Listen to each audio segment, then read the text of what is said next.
شروع اللہ کے نام سے جو بڑا مہربان نہایت رحم کرنے والا ہے۔ اللہ رب العزت کا اعلان ہے۔ سورہ بقرہ کی یہ آیت دعا کے ساتھ پڑھیں، میں آپ کی ہر دعا قبول فرماؤں گا۔ 3 مرتبہ جس مقصد کے لیے پڑھیں مسئلہ حل ہو جائے گا انشاءاللہ۔ شروع میں اور آخر میں 3 مرتبہ درود پاک کے ساتھ سورہ بقرہ کی یہ آیت 3 مرتبہ جس مقصد کے لیے پڑھیں مسئلہ حل ہو جائے گا۔ انسانی زندگی مسائل، مشکلات اور آزمائشوں کا مجموعہ ہے۔ ہر شخص زندگی میں کسی نہ کسی مرحلے پر اپنے چیلنجز سے دوچار ہوتا ہے۔ جہاں عقل، تدبیر اور دنیاوی وسائل ناکام ثابت ہوتے ہیں، یہی وہ مقام ہوتا ہے جہاں انسان رب ذوالجلال کی طرف رجوع کرتا ہے۔ قرآن مجید جو سراپا ہدایت و شفا ہے، ان مواقع پر روشنی کا مینار بن کر سامنے آتا ہے۔ اللہ تعالیٰ نے قرآن میں بار بار فرمایا ہے کہ یہ کتاب صرف الفاظ کا مجموعہ نہیں بلکہ ہر آیت میں شفا، رحمت اور ہدایت کا خزانہ ہے۔ اسی سلسلے میں سورۃ البقرہ ایک انتہائی خاص مقام رکھتی ہے۔ یہ سورت قرآن مجید کی ایک ایسی عظیم سورت ہے جو کئی روحانی، جسمانی اور معاشرتی مسائل کا حل پیش کرتی ہے۔ یہ سورت مدینہ منورہ میں نازل ہوئی اور اس میں وہ تمام اصول اور ہدایات موجود ہیں جن پر عمل کر کے ایک انسان دنیا و آخرت دونوں میں کامیابی حاصل کر سکتا ہے۔ سورۃ البقرہ کو جنات اور شیاطین سے حفاظت کا ذریعہ قرار دیا گیا ہے۔ نبی کریم صلی اللہ علیہ وسلم نے ارشاد فرمایا کہ اپنے گھروں کو قبریں نہ بناؤ، شیطان اس گھر سے بھاگ جاتا ہے جس میں سورۃ البقرہ کی تلاوت کی جاتی ہے۔ اسی سورت میں اللہ رب العزت نے رزق کے ان اصولوں کو بیان فرمایا ہے جن سے انسان کے مال میں برکت اور اضافے کے دروازے کھلتے ہیں۔ یہ سورت ایمان، تقوی، صبر، نماز، زکوٰۃ، روزہ، حج، حلال کمائی اور حقوق العباد جیسے اہم ترین موضوعات پر مشتمل ہے۔ سورۃ البقرہ کی تلاوت سے گھریلو جھگڑے، بے سکونی اور ذہنی دباؤ جیسے مسائل میں واضح کمی آتی ہے۔ حضرت عبداللہ بن مسعود رضی اللہ تعالیٰ عنہ سے روایت ہے کہ جس گھر میں سورۃ البقرہ پڑھی جاتی ہے وہاں شیطان داخل نہیں ہوتا۔ حضرت عمر بن خطاب رضی اللہ تعالیٰ عنہ فرمایا کرتے تھے کہ سورۃ البقرہ کا علم حاصل کرو کیونکہ اس کے ذریعے اللہ تمہیں شعور عطا فرمائے گا۔ اس صورت میں اللہ رب العزت نے ہمیں انبیاء کرام کی داستانوں سے سبق لینے کی دعوت دی ہے۔ بنی اسرائیل کی نافرمانیوں اور ان کے انجام کو بیان کر کے ہمیں تنبیہ کی گئی ہے کہ اللہ کی نعمتوں کو جھٹلانے کا انجام کیا ہوتا ہے۔ سورۃ البقرہ میں سود کی حرمت کو بیان کیا گیا ہے اور یہ بتایا گیا ہے کہ سود لینے والے اللہ اور اس کے رسول کے خلاف اعلان جنگ کرتے ہیں۔ یہ سورت ہمیں صبر اور استقامت کی راہ پر چلنے کی تلقین کرتی ہے اور اللہ کے انعامات کا شکر ادا کرنے کی دعوت دیتی ہے۔ سورۃ البقرہ کے ذریعے ہمیں وہ دعائیں بھی عطا کی گئی ہیں جو ہر حال میں انسان کی رہنمائی کرتی ہیں، جیسے کہ ربنا لا تزغ قلوبنا بعد اذ ہدیتنا اور ربنا آتنا فی الدنیا حسنۃ وفی الآخرۃ حسنۃ وقنا عذاب النار۔ قرآن میں فرمایا گیا ہے کہ اور ہم قرآن میں وہ چیز نازل کرتے ہیں جو مومنوں کے لیے شفا اور رحمت ہے۔ سورۃ البقرہ کا یہی وہ پہلو ہے جو اس کو دیگر صورتوں سے ممتاز بناتا ہے کہ یہ انسان کو شیطان سے بچاتی ہے، ایمان مضبوط کرتی ہے اور دلوں کو روحانی سکون عطا کرتی ہے۔ حضرت ابو امامہ رضی اللہ تعالیٰ عنہ فرماتے ہیں کہ رسول اللہ صلی اللہ علیہ وسلم نے فرمایا، قرآن پڑھا کرو کیونکہ وہ قیامت کے دن اپنے پڑھنے والے کے لیے شفاعت کرے گا۔ سورۃ البقرہ اور سورہ ال عمران دونوں پڑھا کرو کیونکہ یہ دونوں قیامت کے دن ایسے بادلوں کی صورت میں آئیں گی یا سایہ کرنے والے پرندوں کی صورت میں اپنے پڑھنے والوں کی طرف سے جھگڑا کریں گی۔ اس صورت کو رات کے وقت پڑھنا بے شمار فضیلتوں کا ذریعہ ہے۔ یہ صورت گھروں کو نور سے بھر دیتی ہے اور شیطان کے اثرات کو ختم کر دیتی ہے۔ اس صورت کی تلاوت سے رزق میں اضافہ ہوتا ہے، گھریلو کشمکش اور رکاوٹیں دور ہو جاتی ہیں اور ایک نئی روحانی فضا قائم ہو جاتی ہے۔ اسی صورت میں اللہ نے فرمایا کہ جو لوگ اللہ کے راستے میں خرچ کرتے ہیں ان کی مثال اس دانے کی سی ہے جو 7 بالیاں اگاتا ہے اور ہر بالی میں 100 دانے ہوتے ہیں، اور اللہ جسے چاہے بڑھا چڑھا کر عطا کرتا ہے اور اللہ وسعت والا جاننے والا ہے۔ اس صورت میں ذکر ہے کہ اللہ تعالی فرماتا ہے کہ میں دعا کرنے والے کی دعا قبول کرتا ہوں جب وہ مجھے پکارتا ہے۔ اس صورت کی ہر آیت میں ایک پیغام ہے۔ ایک روشنی ہے، ایک دعا ہے جو دل کو قرار دیتی ہے اور انسان کو اللہ کے قریب کرتی ہے۔ یہی وہ صورت ہے محترم عزیزو جس کے اندر اللہ رب العزت نے ایک ایسی آیت نازل فرمائی ہے جس کا ورد اگر انسان اخلاص کے ساتھ کرے، یقین کے ساتھ کرے تو اس کی ہر جائز دعا قبول ہو جاتی ہے۔ انسان جو بھی مقصد رکھتا ہو، جو بھی حاجت اپنے دل میں رکھ کر اس آیت کو پڑھے، اللہ تعالی اس کی فریاد کو سنتے ہیں اور اس کی مشکل کو آسانی میں بدل دیتے ہیں۔ اس آیت کے اندر اللہ نے ایسی تاثیر رکھی ہے کہ بندہ چاہے رزق کی تنگی میں مبتلا ہو یا گھریلو پریشانیوں کا شکار ہو، اس کی راہ کھلنے لگتی ہے اور دل کی تمام الجھنیں سلجھنے چل جاتی ہیں۔ یہ وہی صورت ہے جس میں اللہ نے اپنی رحمت کے دروازے کھولنے کی بشارت دی ہے۔ اگر کسی کے اس پاس رہنے کے لیے گھر نہیں، اگر رزق کی برکت ختم ہو چکی ہو، اگر اولاد نافرمان ہو چکی ہو، اگر بیماری نے گھر میں ڈیرے ڈال رکھے ہوں، اگر بے سکونی نے دل کا چین چھین لیا ہو، اگر دعائیں عرصے سے مانگ رہے ہیں مگر ان کا اثر نہ دکھائی دے رہا ہو، تو اس صورت کی وہ مخصوص آیت جو اللہ نے اپنی خاص رحمت کے ساتھ نازل کی ہے، اس کو پڑھنے سے وہ تمام دروازے کھل جاتے ہیں جو انسان کے لیے بند ہو چکے ہوں۔ جب بندہ رات کے کسی حصے میں یا دن کی تنہائی میں اس آیت کو اخلاص سے پڑھتا ہے اور اس کے بعد اللہ سے مانگتا ہے تو اللہ رب العزت نہ صرف دعا کو سنتے ہیں بلکہ اس کے بہترین وقت پر اس کو عطا بھی فرماتے ہیں۔ قرآن میں اللہ تعالی فرماتے ہیں ترجمہ، اور جب میرے بندے آپ سے میرے بارے میں پوچھیں تو یقیناً میں قریب ہوں، میں دعا کرنے والے کی دعا قبول کرتا ہوں جب وہ مجھے پکارتا ہے، بس چاہیے کہ وہ بھی میری بات مانیں اور مجھ پر ایمان لائیں تاکہ وہ ہدایت پائیں۔ یہی آیت ہمیں یاد دلاتی ہے کہ اللہ ہم سے دور نہیں بلکہ ہمارے دل کی دھڑکنوں سے بھی زیادہ قریب ہے۔ وہ صرف پکار سننے والا نہیں بلکہ حاجتیں پوری کرنے والا ہے۔ جو شخص اس صورت کی مخصوص آیت کو روزانہ کی بنیاد پر پڑھتا ہے اور اپنی حاجت کے لیے اللہ کو گواہ بنا کر فریاد کرتا ہے تو وہ دیکھتا ہے کہ کیسے ناممکن باتیں ممکن بن جاتی ہیں، کیسے تنگ دستی خوشحالی میں بدلتی ہے، کیسے بگڑے ہوئے رشتے جڑنے لگتے ہیں، کیسے تنہا دل کو سکون ملتا ہے، کیسے بے روزگار کو روزی کا وسیلہ ملتا ہے اور کیسے خالی ہاتھ کو اللہ بھر دیتا ہے۔ حضرت انس بن مالک رضی اللہ تعالیٰ عنہ روایت کرتے ہیں کہ نبی کریم صلی اللہ علیہ وآلہ وسلم نے فرمایا، دعا عبادت کا مغز ہے، یعنی اصل عبادت ہی اللہ سے مانگنا ہے، اور جو بندہ اللہ سے مانگتا ہے اللہ اس سے ناراض نہیں ہوتا بلکہ خوش ہوتا ہے اور عطا بھی فرماتا ہے۔ سورۃ البقرہ کی یہ مخصوص آیت جسے پڑھ کر مانگا جائے تو وہ نہ صرف دلی سکون کا ذریعہ بنتی ہے بلکہ دنیاوی اور روحانی دونوں جہانوں میں بہتری اور برکت لاتی ہے۔ یہ آیت ایسی روحانی کنجی ہے جس سے تمام بند دروازے کھل جاتے ہیں اور انسان اللہ کی مدد کو اپنے قریب محسوس کرتا ہے۔ محترم عزیزو، سورۃ البقرہ کی عظمت کا اندازہ اس بات سے لگایا جا سکتا ہے کہ اسی سورت کے اندر اللہ رب العزت نے قرآن کی سب سے عظیم آیت یعنی آیت الکرسی کو نازل فرمایا ہے۔ یہ آیت اللہ کی قدرت، علم اور بادشاہت کا بیان ہے، جس کا ورد کرنے والا ہمیشہ اللہ کی حفاظت میں رہتا ہے۔ اس آیت کو پڑھنے سے دل کو اطمینان اور روح کو سکون ملتا ہے۔ نبی کریم صلی اللہ علیہ وسلم نے ارشاد فرمایا، جس شخص نے ہر فرض نماز کے بعد آیت الکرسی پڑھی تو اس کے اور جنت کے درمیان صرف موت حائل ہے۔ یعنی جو شخص اس آیت کو پابندی سے پڑھتا ہے اللہ تعالی اس کے لیے جنت کی ضمانت عطا فرما دیتے ہیں۔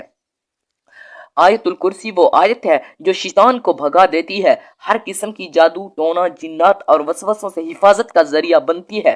گھر میں روزانہ پڑھنے سے برکت نازل ہوتی ہے اور ہر مصیبت کا دروازہ بند ہو جاتا ہے۔